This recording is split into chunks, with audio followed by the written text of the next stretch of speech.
अगर तुमने मुझसे शादी नहीं की तो मैं आज ही अपनी जिंदगी खत्म कर दूंगी। रिया कपूर की ये आवाज कमरे में नहीं गूंजी थी, बल्कि सीधे आदित्य के दिल में उतर गई थी। जैसे किसी ने उसके सीने के अंदर बैठी हर सांस को पकड़कर रोक लिया हो।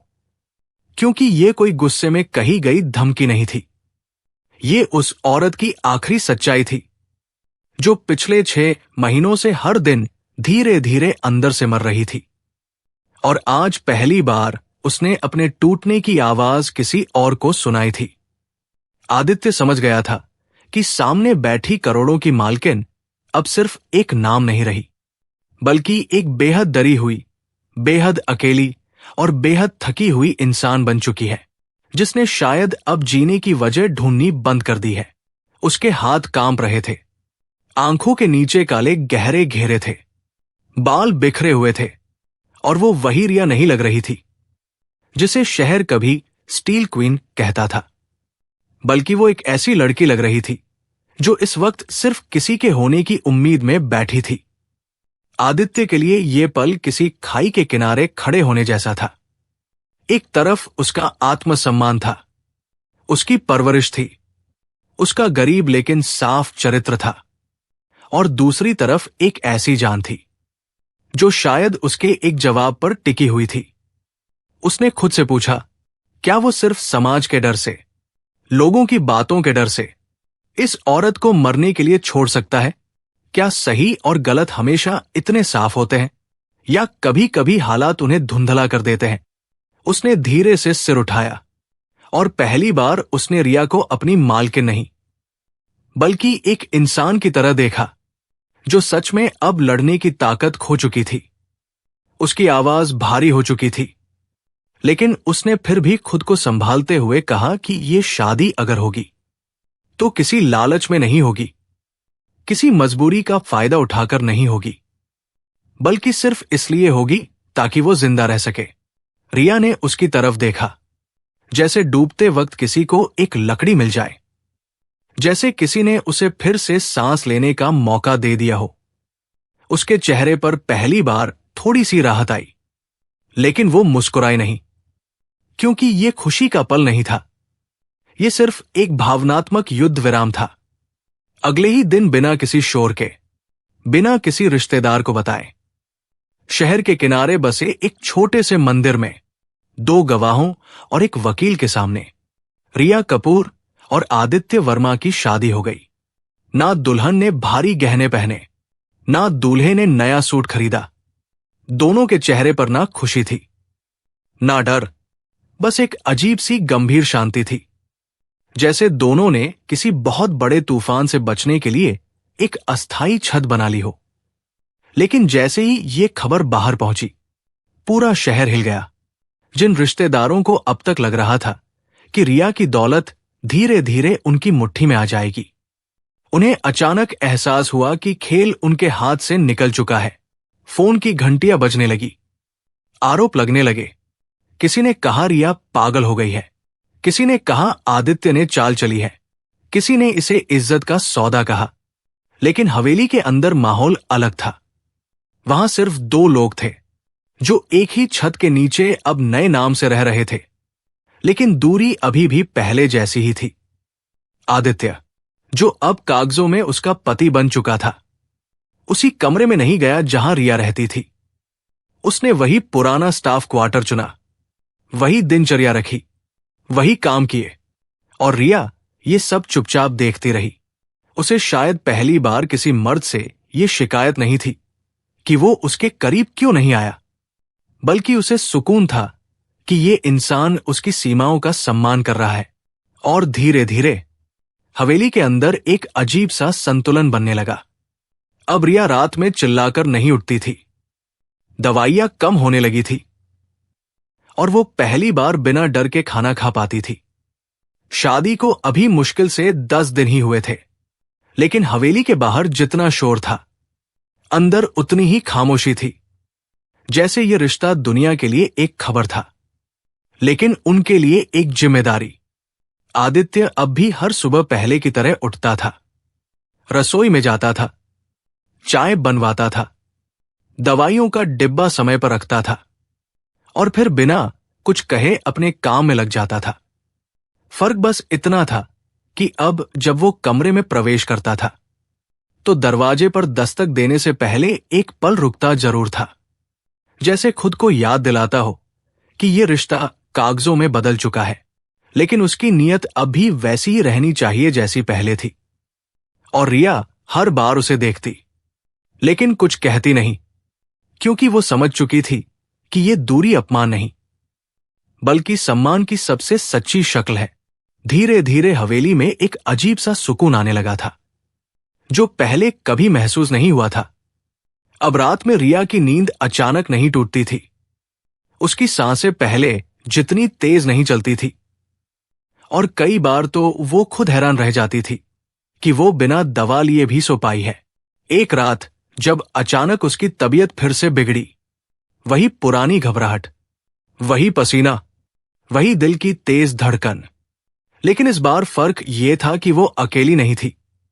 उसने कांपती आवाज में आदित्य को पुकारा और वो बिना एक पल गवाए उसके कमरे में पहुंच गया। डॉक्टर बुलाया गया, दवा दी गई, और जब सब शांत हुआ तो रिया पहली बार बिना झिझक के रो पड़ी। उसने कहा कि उसे नहीं पता था कि किसी के सिर्फ पास खड़े रहने से भी इंसान इतना सुरक्षित महसूस कर सकता है। आदित्य बस वही खड़ा रहा। उसने उसे छुआ नहीं, कोई बड़ी बात नहीं कही, बस मौजूद रहा। और शायद यही वो रिश्ता था जिसकी रिया को जरूरत थी। ना वादों का बोझ, ना अधिकार की जिद, बस एक सच्ची मौजूदगी। उस रात पहली बार वो अकेली नहीं सोई, लेकिन सुबह होते ही उस सुकून पर पहला हमला हुआ। क्योंकि जैसे ही शादी की कानूनी एंट्री शहर के रिकॉर्ड में दर्ज हुई, रिश्तेदारों की नींद उड़ गई। जिन लोगों को अब तक लग रहा था कि ये दौलत धीरे धीरे उनकी हो जाएगी, उन्हें अचानक एहसास हुआ कि अब रास्ता बंद हो चुका है। फोन पर आवाजें बदल गई थी। पहले जो सहानुभूति दिखती थी, अब उसमें जहर था। कोई पूछता कि उसने ये कदम क्यों उठाया, कोई खुलकर कहता कि उसने अपनी इज्जत मिट्टी में मिला दी, और कुछ सीधे आदित्य पर इल्जाम लगाने लगे कि उसने सालों से मौके की तलाश की थी।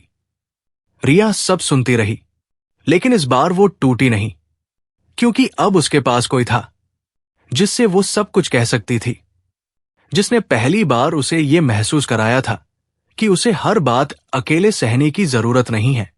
फिर अचानक पुराने कागज निकलने लगे। वसीयत पर सवाल उठे। उसके दिवंगत पति अर्जुन कपूर की मौत को लेकर फाइलें दोबारा खोलने की कोशिश की गई। ये कहा जाने लगा कि अर्जुन की मौत के बाद से रिया मानसिक रूप से ठीक नहीं थी, और इसी हालत का फायदा उठाकर आदित्य ने उससे शादी कर ली। एक दिन हवेली के गेट पर पुलिस आ खड़ी हुई और आदित्य को पूछताछ के लिए ले जाया गया। उसने जाते वक्त सिर्फ इतना कहा कि वो घबराए नहीं, क्योंकि सच कभी पूरी तरह दबाया नहीं जा सकता। लेकिन रिया के लिए ये पल फिर से वही पुराना डर लेकर आया। उसे लगा कि अगर आदित्य चला गया तो सब कुछ फिर बिखर जाएगा। लेकिन इस बार उसने खुद को संभाला।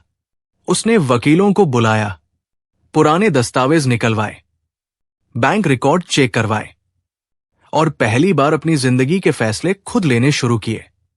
ये वही औरत थी जो कुछ महीने पहले जिंदगी छोड़ने की बात कर रही थी, लेकिन अब वो किसी और के लिए नहीं, बल्कि अपने लिए लड़ रही थी। जांच जैसे जैसे आगे बढ़ी, वैसे वैसे इस कहानी की परतें खुलने लगी, और हर नई परत के साथ रिया की सांसें भारी होती जा रही थी। क्योंकि अर्जुन कपूर की मौत अब एक साधारण हादसा नहीं लग रही थी। दवाइयों की रिपोर्ट में गड़बड़ी मिली थी। ड्राइवर पिछले 6 महीनों से लापता था, और सबसे चौंकाने वाली बात यह थी कि अर्जुन की मौत के ठीक 3 दिन पहले उनकी लाइफ इंश्योरेंस पॉलिसी में कुछ बदलाव किए गए थे, जिनमें नॉमिनी के तौर पर 2 ऐसे रिश्तेदारों के नाम जुड़े थे जो पिछले कुछ महीनों से रिया के सबसे ज्यादा करीब बनने की कोशिश कर रहे थे। वही लोग जो हर दिन सहानुभूति के नाम पर हवेली में आते थे और जाते वक्त अकाउंट्स की बातें करते थे। रिया को अब समझ आने लगा था कि उसकी कमजोरी, उसका अकेलापन, उसकी चुप्पी किसी के लिए मौका बन चुकी थी। और शायद अगर आदित्य उस रात कमरे से बाहर चला जाता तो आज वह इस साजिश का सबसे आसान शिकार बन चुकी होती। लेकिन दूसरी तरफ आदित्य पुलिस स्टेशन में हर सवाल का जवाब बेहद शांत तरीके से दे रहा था। उसने ना कोई बचाव में कहानी बनाई, ना किसी पर इल्जाम लगाया, क्योंकि उसके पास छुपाने के लिए कुछ था ही नहीं। उसकी आवाज में डर नहीं था, लेकिन थकान जरूर थी, क्योंकि वह जानता था कि यह लड़ाई अब सिर्फ इज्जत की नहीं, बल्कि सच्चाई की है। रिया हर पेशी में उसके साथ खड़ी रही, कैमरों के सामने, मीडिया के सवालों के बीच। और पहली बार शहर ने यह देखा कि यह रिश्ता किसी मजबूरी का नहीं, बल्कि आपसी सम्मान का है। वो हर बार अदालत की सीढ़ियां चढ़ते वक्त उसके साथ चलती थी, ना आगे ना पीछे, बल्कि बिल्कुल बराबर, जैसे अब ये सिर्फ उसकी नहीं बल्कि उनकी लड़ाई हो। धीरे धीरे आरोपों की दिशा बदलने लगी। जिन रिश्तेदारों ने आदित्य पर मानसिक शोषण का आरोप लगाया था, वही अब खुद शक के घेरे में आने लगे। ड्राइवर को ढूंढ निकाला गया, और उसने जो बयान दिया उसने पूरे केस की दिशा बदल दी। उसने बताया कि अर्जुन की दवाइयां पिछले कुछ महीनों से बदली जा रही थी, और यह बदलाव डॉक्टर की जानकारी के बिना किया गया था। जांच में यह भी सामने आया कि अस्पताल के एक कंपाउंडर को मोटी रकम देकर दवाइयों की अदला-बदली करवाई गई थी, और उस रकम का ट्रांजैक्शन सीधे उन्हीं रिश्तेदारों के अकाउंट से जुड़ा हुआ था, जो अब तक खुद को सबसे ज्यादा भरोसेमंद बताते थे। रिया के लिए यह सब किसी बुरे सपने से कम नहीं था। जिन लोगों को उसने परिवार समझा, वही उसकी जिंदगी और दौलत दोनों पर नजर लगाए बैठे थे। लेकिन इस बार वो टूटी नहीं। उसने हर सबूत खुद देखा, हर कागज खुद पढ़ा, और पहली बार उसने महसूस किया कि वो अब भाग नहीं रही है, बल्कि सामने खड़े होकर हर सच का सामना कर रही है। जब जांच पूरी हुई और आदित्य पर लगे सभी आरोप बेबुनियाद साबित हुए, तब वही लोग चुपचाप पीछे हटने लगे। कुछ पर केस दर्ज हुआ, कुछ ने समझौते की कोशिश की, लेकिन रिया ने इस बार कोई नरमी नहीं दिखाई। उसने साफ कह दिया कि जिसने उसके सबसे कमजोर वक्त का फायदा उठाने की कोशिश की, उसके लिए अब उसकी जिंदगी में कोई जगह नहीं है। उसी शाम जब सब कुछ थोड़ा शांत हुआ, आदित्य पहली बार टूट गया। उसने धीमी आवाज में कहा कि अगर उसकी वजह से रिया की जिंदगी और मुश्किल हुई है, तो वो अभी भी चला जाएगा, क्योंकि वो नहीं चाहता कि उसकी वजह से उस पर एक और बोझ पड़े। उसकी आवाज में वही पुरानी झिझक थी, वही डर कि कहीं वह अनजाने में इस कहानी का खलनायक ना बन जाए। आदित्य की बात पूरी भी नहीं हुई थी कि रिया ने आगे बढ़कर उसे रोक लिया। पहली बार बिना झिझक, बिना डर, बिना किसी सोच के, जैसे उसने अब अपने अंदर छुपे हर सवाल का जवाब पा लिया हो। उसकी आंखों में आंसू थे, लेकिन इस बार ये कमजोरी के नहीं, बल्कि राहत के आंसू थे। उसने धीमी लेकिन साफ आवाज में कहा कि अगर वो उस रात वापस कमरे में नहीं आता, अगर उसने सिर्फ समाज के डर से उस प्रस्ताव को गलत कहकर छोड़ दिया होता, तो शायद आज वो यहां खड़ी ही नहीं होती। उसने माना कि यह रिश्ता हालात से शुरू हुआ था, मजबूरी से बना था, लेकिन अब वो मजबूरी से आगे निकल चुका है, क्योंकि अब इसमें डर नहीं, भरोसा है। और पहली बार उसने आदित्य को अपने बराबर देखा। उसने उसे गले लगाया, ना किसी अधिकार के साथ, ना किसी रिश्ते की मजबूरी के साथ, बस एक इंसान की तरह, दूसरे इंसान को थामते हुए। और उसी पल जैसे दोनों के भीतर जमा हुआ डर, शक और दर्द धीरे धीरे हल्का पड़ने लगा, क्योंकि अब यह रिश्ता कागजों का नहीं रहा था, बल्कि दो ऐसे लोगों का हो गया था जिन्होंने एक दूसरे को सबसे कमजोर हाल में देखा था और फिर भी छोड़कर नहीं गए थे। उस रात वे देर तक चुपचाप बैठे रहे। कोई वादा नहीं किया गया, कोई भविष्य की योजना नहीं बनाई गई।